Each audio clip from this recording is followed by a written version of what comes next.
Hey, I'm Des. Hey y'all, I'm Sai. And we're the co hosts of Let's Talk Sis podcast, where we truly believe that together empowered women can transform their lives. Join us for heartfelt stories, enlightening conversations, and a whole lot of accountability along the way.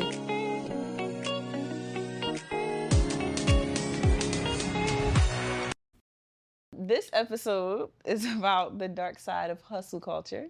Before we even dive into the episode, let's get right into the game. Okay. So I feel like we start every episode with playing one card, well, two cards, because one per person, from our conversational card game, Let's Talk Sis. But how about we give a live review from Tabitha Brown herself and her husband playing our card game? I like that. Yeah, so we're going to insert that video right here. Okay.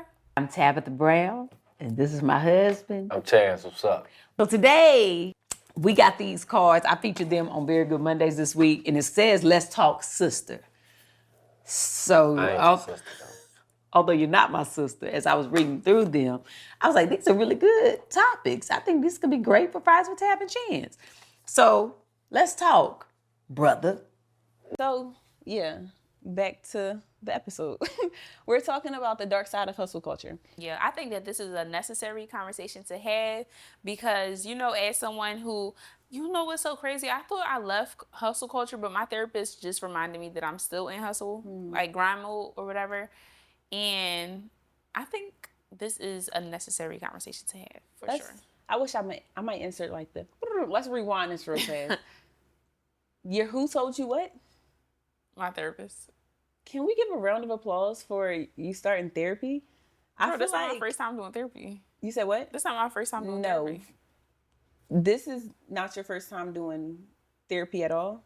No. Because I feel like from season 1, you've been saying how you were going to start therapy. And you haven't started therapy. And you just started therapy. So I feel like it's a congratulations and an exciting moment for you to have started therapy. I feel like I'm sick of this shady girl. But anyways, let's get back into the topic. Yo, you be getting on my nerves. So starting therapy is not a good thing? Anyways, going back into hustle culture. Right. Yeah. Go ahead, finish what you're saying. I said it's a necessary conversation to have. Yeah, so, okay. So when you think of the dark side of hustle culture, what comes to your mind? Like that exact verbiage. What comes to your mind? I think of being tired, overworked, undervalued, feeling unappreciated. I think of rat race. I think of always being on the go, overstimulated. I think it's a whole bunch of things that come to mind when I think about that.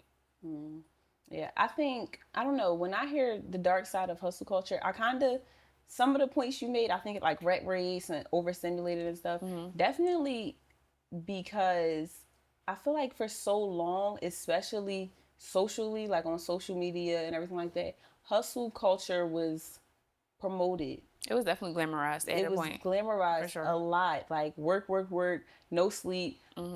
You can't rest. If you sleep, you're going to be broke. You sleep when you're a billionaire and da-da-da-da-da. Until now you work, no rest. And now you have nothing to even give to your business or the hustle. And it's like you said, a rat race. Yeah. It's like you chasing until now you've completely depleted yourself and you still ain't reached the finish line. Yeah.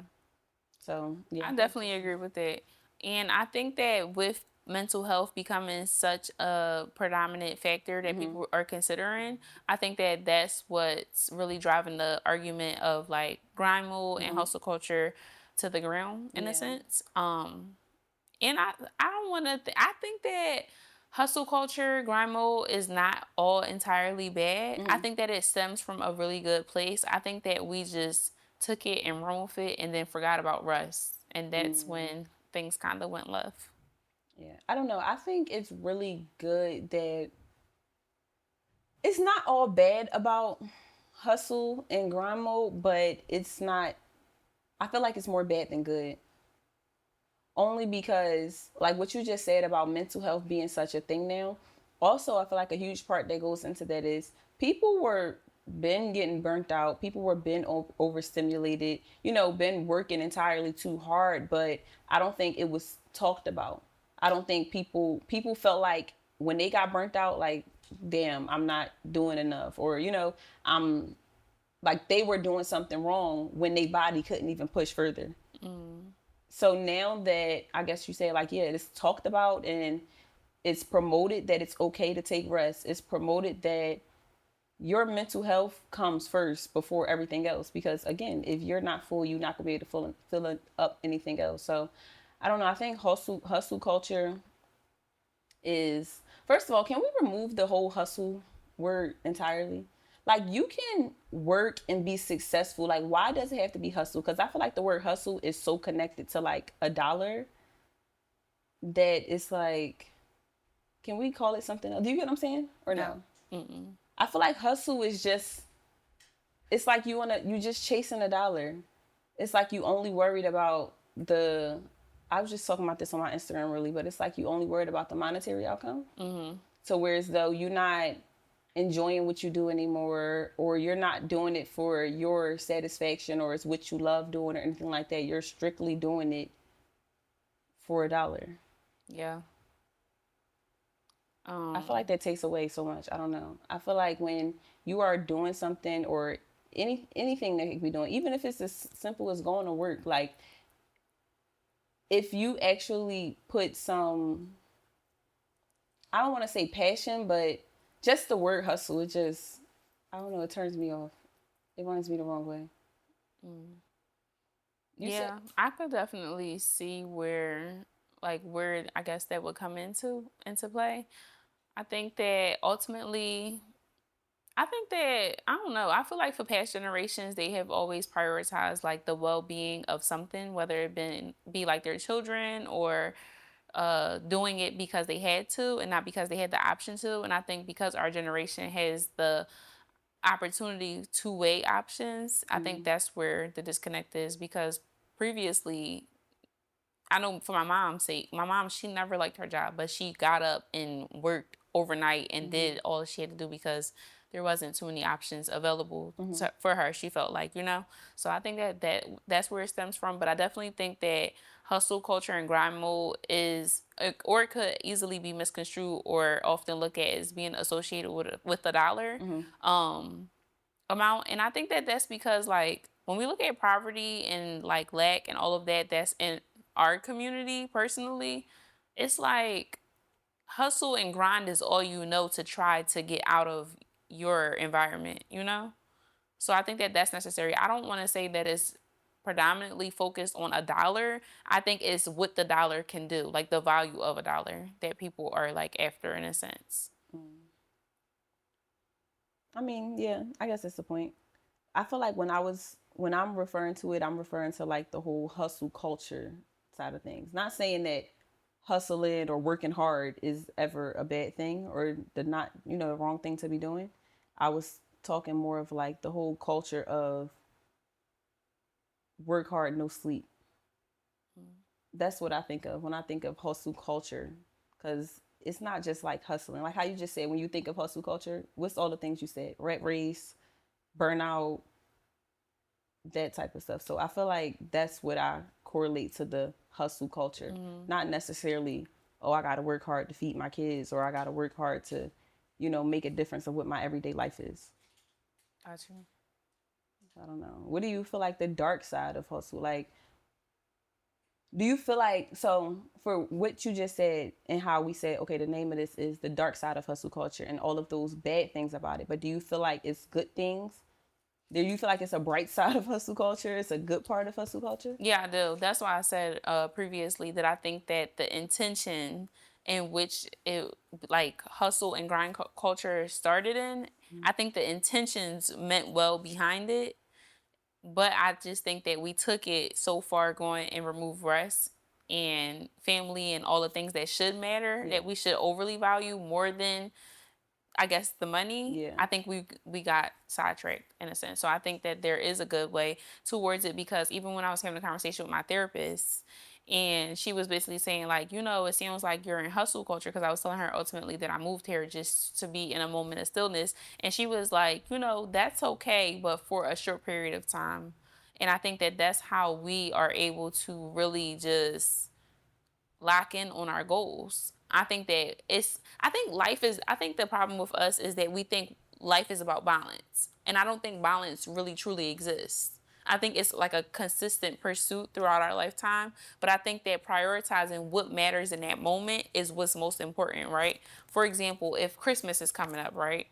People are going to want to be able to provide their kids with whatever their kids want within their means, which means they're going to be more susceptible to picking up an extra shift or going into overtime or whatever the case may be if the opportunity is available so that they can provide for their kids. So that's where I think the good side of it is because like, okay, these spurts of hustle I think keep us going. I know that works for me personally. Like whenever I'm hustling or grinding, it's typically for a short period of time. But I think that having those boundaries, like we talked about previously, is very important to keep us like on the path of like, okay, what's the intentions? What's the motive? I'm doing this for how long? And, you know? Yeah, I like that you also mentioned, you said you don't feel like there's no balance in life. I don't think so. And to go off of that, I want to ask another question because how we mentioned that hustle culture is more of like a newer generation thing, and mental health and like digging into our mental health and knowing that we need rest and everything is newly glamorized as well. But I want to know, how do you, well, you said there's no balance, but how do you decipher between the two? How do you know if, or how would you recognize if you're working entirely too hard and you're hustling too hard, or if you're resting too much? Like, how, what's the middle wage between the two? Well, first, I want to piggyback on what you just said. And I don't think that hustle and grind culture is a new generation thing. That's what I was explaining previously. I think that it stems from generations of our parents not having the opportunity or option to choose anything else. So back then, that was what they had to do. Now that we have options and now that mental health is being talked about and all of these things, I think we actually have the options, the opportunity, and all of the resources available to us for us to have a healthy work-life balance. Now, most of us do. I think that's a generational like trauma that has been passed down. I don't think that's a new generation thing. I just think that the perspective about it has shifted from what our parents have had to do in comparison to like how we decide and choose to live our life in this world that we live in with so many different resources, options, opportunity, whatever the case may be. So that's my perspective on hustle and grind culture. But going back to your question, I think that trying to premeditate whether or not you are going to overwork yourself. No, I said, how do you know when you are overworking yourself in comparison to when you are resting too much? Yeah, that's what I was about to answer. Well, it's not really premeditating because it is, because you don't know. What I was about to say was you can't like premeditate. So trying to premeditate whether you're working enough or not working or working too much, I think is impossible until you're in the midst of it and you're like, okay, this is going too far this way or too far this way. I think that that's where we try to get the balance thing figured out. We'd be like, okay, well, I'm gonna work 5 days a week, 8 hours a day, 40 hours, which is the typical capitalism outline, right, that's been given to us. But I don't think that we're able to identify that until we're in the midst of it. Well, yeah, that was kind of my question with being in the midst. I said, how do you know when you're working? I don't think it's something. But the question's in the midst of it. Like, how do you know, like, I'm working too hard right now or I'm resting too much right now? Not if I'm about to be, like, it's not, I'm talking about, like, in the moment. Like, how do you know if you're currently experiencing burnout or overstimulation? Or how do you know if you just getting too much rest? And, like, how, my question is, in the midst of whatever it is that you're doing or even trying to do both, how you said there's no balance. There's no even wage between the two. Is that what you said? So if there's no even, gauge between the two, how do you know if you're working enough or if you're resting enough or vice versa? Yeah, I think just paying attention to how you feel and how you show up is very important for sure. I think being able to just take inventory of, I don't know, your daily routines, how you show up in the workplace, how you show up, I don't know, and whatever other responsibilities and titles you have is very important. That's how I'm able to take inventory, if that answers your question. I don't know. For me, it's not really, I guess it is being consistent with trying to take inventory, but For me, it's like I will be working towards something. It's like even when you working, you could be getting the profits or the gains out of what you're doing, but I feel like you never really know, and that's why I asked you that, because me personally, I feel like I never really know it until it's too late. Like I don't know that I'm doing too much, working entirely too much, and not resting enough until I'm completely burnt out. Wait, so is that not what I said? I'm confused. No, you said premeditating. You know what premeditation Yeah, is? that's saying it ahead of time. But what I'm saying is, I asked in the moment, like, are you able to tell in the moment? That was my question. So me So saying my that you're answer, not able to you said you're not able to premeditate it. until you're in the midst of it. I think I'm confused. Yeah, I'm about to say, because I didn't. I'm saying I'm not able to tell at all until it's completely too late. Like until it's all said and done. But yeah, I can't tell until it's like completely too late. So that was my question to you. Like, are you able to tell before it happens? To be able to know, okay, I need to readjust the way I'm doing whatever it is that I'm doing. You asked me, do I think there's a good side? But I want to shed more light on the dark side, right? Because that's what this episode is really about. I think that the dark side of hustle culture, especially because social media introduced us to the perspective of all of these opportunities being available, I think it's been a pro and a con, right? I think that the detrimental aspect of it is the fact that now we are over consuming other people's lives and watching them do all of these things, right? And now instead of really understanding the process in which it takes to become whatever, it's like we see it and now we think like, oh, how can I get there? Yeah. Not knowing what shortcut this person might have taken or how much work this person might have had to take or who they know, whatever the case may be. So hustle culture, I think, in that aspect has been like detrimental to our community because we just getting involved with things that really we don't have no passion. Listen, when the pandemic hit, I've seen so many people try so many different things, and I think trying things are great, right? But how many businesses, personally, I want you to answer this, how many businesses did you see start in the peak of the pandemic and end by the time the pandemic was wrapped up? I'm talking about people was selling food from home. People was doing all sorts of things Yeah. with no passion. Yeah. Just because the resources was available, I guess. And they seen other people At doing that it, point, or they yeah, needed and they seen other money. people making money from it. Exactly. You know what's crazy? I noticed, everything now is like a trend. Literally every single thing is a trend. It's like, it's one point in time, everybody looks the same, everybody doing the same thing. So I feel like a couple years ago, maybe like you said 2-3 years ago, when hustle culture was really really glamorized, and now I feel like from what I recognize is that the paying attention to your mental health and your physical health and taking that rest and pouring into you, I feel like that's kind of being glamorized a lot now, but I feel like it's going a little overboard. And that kind of goes back to, I guess, explaining my previous question better with saying, like, hustle culture and working and no sleep. Obviously there are many physical and mental cons to that, but I also want to add that it's still true that you should take your younger years and build your future. It's still true that you should work more than you party, or you know what I'm saying? Yeah. So I feel like that needs to be explained as well. I think that puts your question like into a better perspective because I was genuinely confused about like yeah. I don't know. But I think that the thin line between the both is the fruit. You know?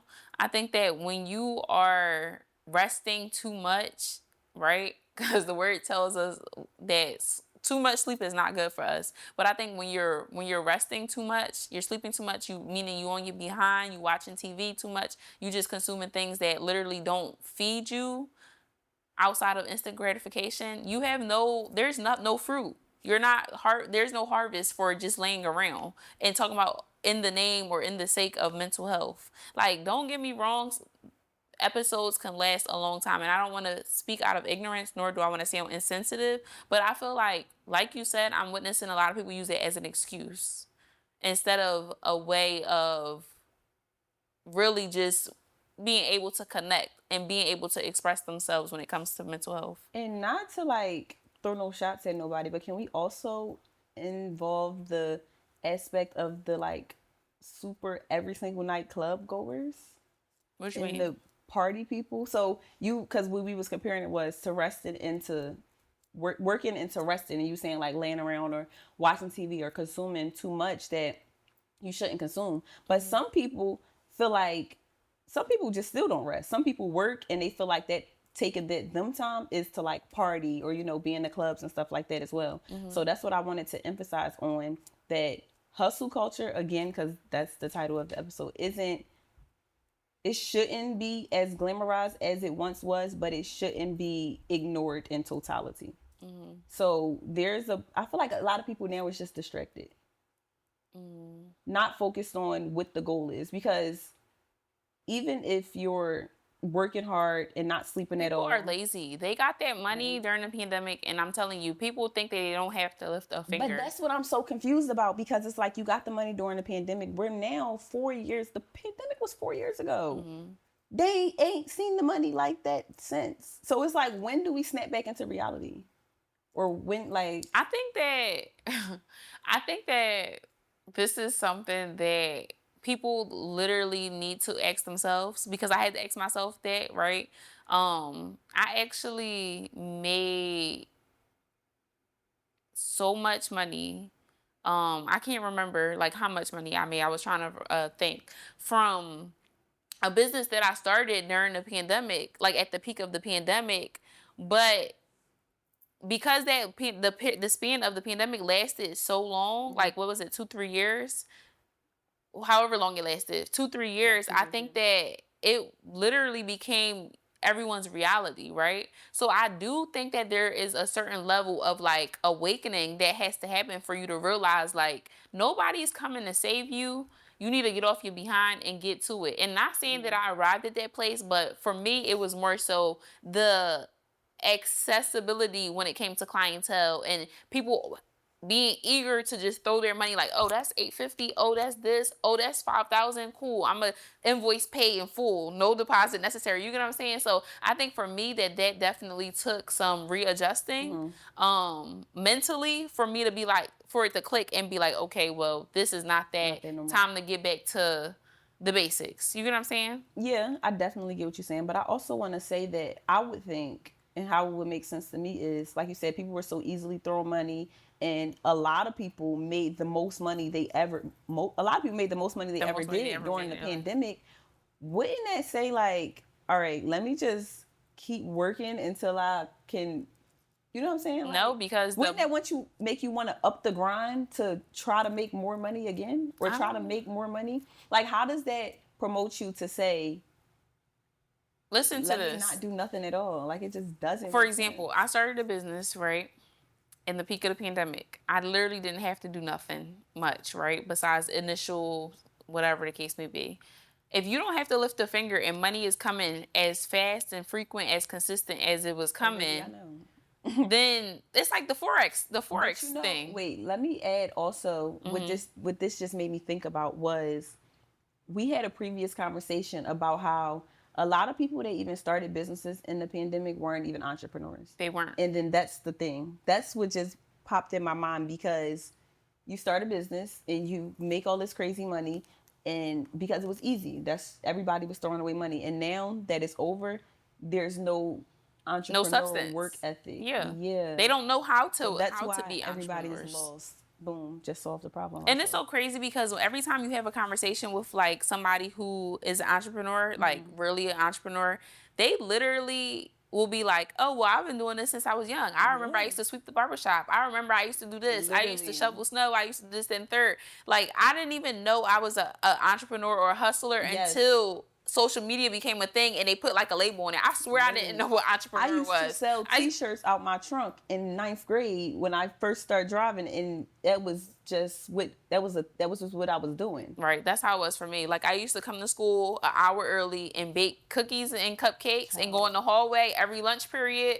And I used to be selling them, but I didn't think that was me being an entrepreneur. Didn't even know I had a business. I didn't even know it was a business.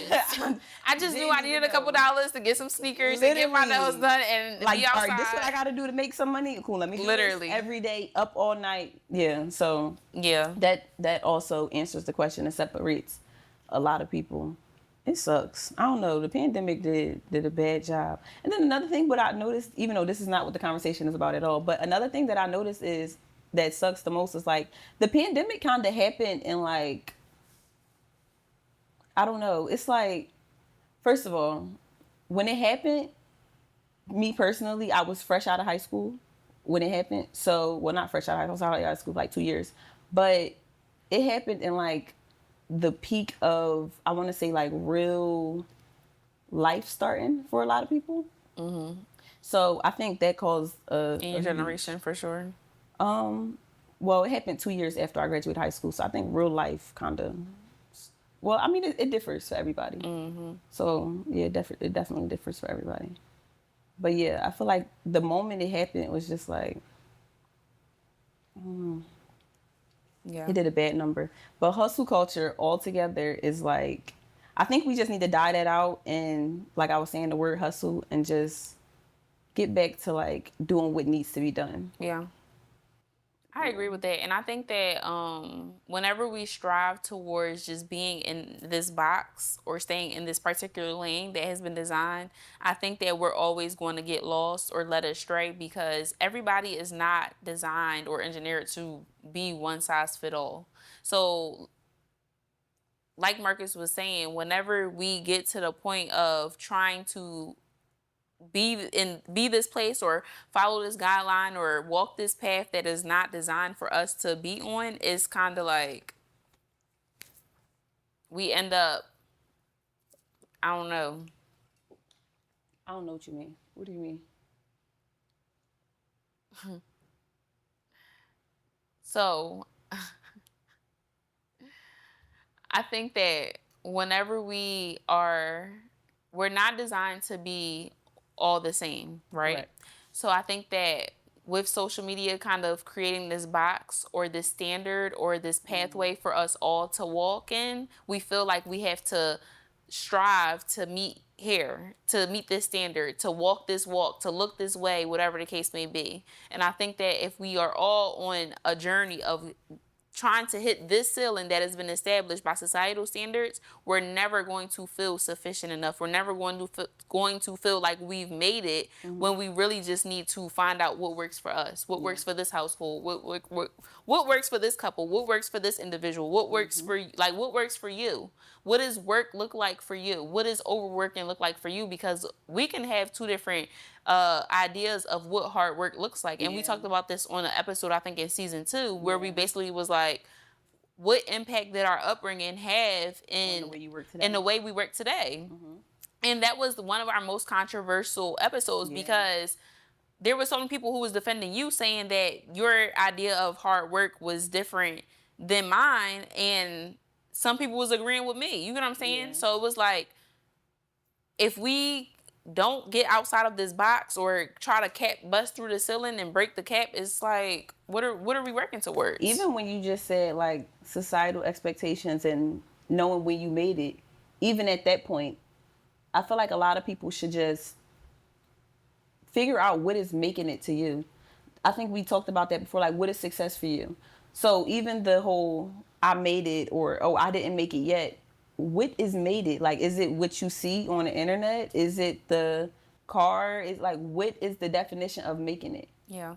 I don't know. I feel like it's a gift and a curse, because it's kind of one of those things that keep you progressive and keep you striving forward, because our social media gives us the opportunity to see things at such a vast, I don't know, perspective, or from a larger lens, right? Which is a good thing sometimes, because I feel like that's what keeps us on our toes. That's what keeps us driving forward. That's what keeps us knowing what's happening across the world. But I also feel like in the same breath or with the same token, it can be a curse.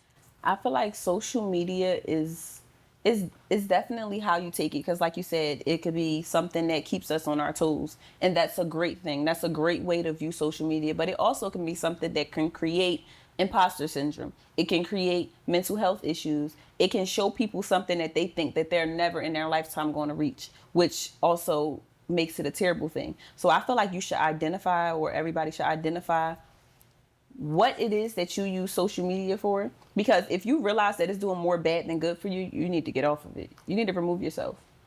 Because there could be so many great things that come out of social media. Like, you know how much money people make from social media?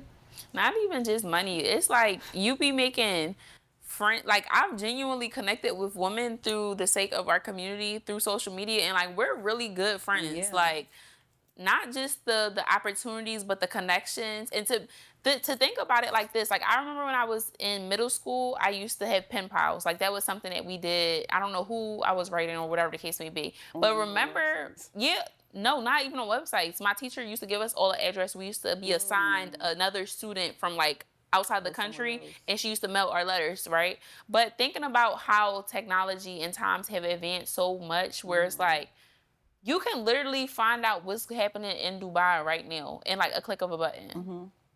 And I think that the way in which you view social media has a lot to say and do with the type of programming that you have mentally, right? Yep. Because the first thing that comes to mind when I see a lot of this is like, how can I get there? I want to travel there, like things like that, like something progressive, things that keep me ambitious, things that keep me going. But it's like you said, somebody else could internalize the same exact material, same exact content, and start thinking about like, oh, well, I don't have that. Yeah. You know? Or what can I do to get that? Now we got people that's literally, I said this to you earlier. We got people who is out here just paying for their wants and then coming to beg you for their needs. You'll see somebody on vacation living a best life. I'm talking about the clearest pictures, the Facetune is hitting, the bundles is fresh. And send the cash app request. And then they sending you a cash app request. Oh, you think I can hold $110 for the lights? Huh? Yeah. So where is the thin line between that? Like, I definitely agree with your statement that we're distracted. I think that it's a mental illness, and I think that honestly, nobody cannot convince me otherwise. I really truly believe that the government has sent social media as a way to really just, I don't know, to tear us apart. Like that's all. I feel like this has been an agenda for a long time. And I feel like I love that you said the government. I feel like that's all media because that's based on our social media and the news. And that's also why they're trying so hard. I don't know the updates on it as of recently, but that's why they were trying so hard to get rid of TikTok, because it's not controlled by our government and it exposes us to too much of the real that we're not supposed to see. Our social media, our news is definitely government controlled. Girl, you know you was watching Scandal with me when they was making them calls and tell them news channels what to say. I was just watching just to watch it, but yes, yeah, the media is controlled for sure. So that's what I said. You gotta decide how you want to take it, and you gotta really, again, the self-awareness. You gotta really figure out what type of person it is that you are, because I feel like some people know how they are, and they're the people that know when they need to take a social media break. They're the people that know, okay, I need to delete my Instagram for a month for when I'm in a bad place. Hold on, I want to talk about that. I never really understood the whole deleting your Instagram for a little bit. Like, what's the logic behind that? So what I've realized is when people delete their Instagram for a little bit, that's being aware enough to know that first of all, if you still have the account on your phone or access to the account, which you can log back into your account if you delete it, right? So I didn't think about that. But I feel like that's people knowing that they can't keep themselves off of it as long as it's open and they have access to it. And not only that, they don't want to be found from everybody else. Like, it's literally them wanting to disappear. So what happens when the page is reactivated again? They ready to pop back. No, that was just a guess. I really don't know. I've never been a person to delete my Instagram, so that's just my thoughts or my ideas of why people delete their Instagram. So yeah, I don't know. But I just assume that it's like you need a social media break. You need to not be on there. I don't know. A social media break? I don't know. Yeah. I guess y'all can give me some feedback on this. But if you're listening to this episode, I want you to chime in. And I really want you to give me some sort of feedback as to how you're able to identify when you are in grind mode. Yeah. Because, I mean, I only know that I'm working too hard when I'm not showing up as my best self. Burnt out. Like, I'm burnt out. Like, I don't have the capacity to engage in conversation. I don't have the capacity to I don't know, like to be present in that moment because I'm overly concerned about something else. Yeah. I'm not prioritizing my me time. I'm not eating. I'm not Yeah. I'm not. Not yourself. Yeah. Yeah. And sometimes I'm not gonna lie. I'm a person. This might not be a good thing, but I love stimulation. Like I constantly need to be mentally stimulated in order for me to feel progressive in life, and I think that that's a trauma response. But I've been doing it for so long that it's like whenever things are too calm or too like still, I feel like I'm not being productive enough. You know? So it's like for me, it keeps me going. I look at it as a sense of ambition and all of these other things. Somebody else can look at me and be like, you work too much. That's why you do what works for you.